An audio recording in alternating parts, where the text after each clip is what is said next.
नमस्कार दोस्तों, स्वागत करता हूं अभिनेता ऑफिशियल न्यू में। हमारे चैनल पर पहली बार आए तो हमारे चैनल को सब्सक्राइब करें और वीडियो के लाइक करें। ये खबर है दबंग सुपरस्टार खेसारी लाल यादव और दिनेश लाल यादव उर्फ निरहुआ और पवन सिंह के बारे में। बहुत ही बड़ी जानकारी देने वाला हूं, वीडियो को पूरा देखें तभी समझ में आएगा।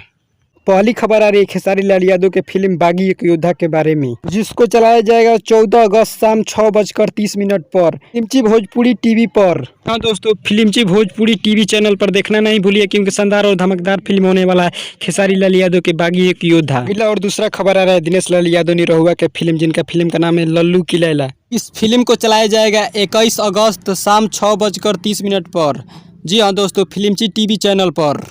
तीसरा खबर है पवन सिंह के फिल्म पवन पुत्र के बारे में, जिसको चलाया जाएगा 28 अगस्त 6:30 पर फिल्मची टीवी चैनल पर। देखना नहीं भूलिए, क्योंकि शानदार और धमाकेदार फिल्म होने वाली है पवन सिंह की। उम्मीद करता हूं कि ये खबर आप लोगों को अच्छी लगी हो तो हमारे चैनल को सब्सक्राइब करें और वीडियो को लाइक करें और साथ ही कमेंट करें कि ये वीडियो कैसी लगी। मिलते हैं नेक्स्ट वीडियो में किसी बवाल खबर के साथ। जय हिंद, जय भोजपुरी।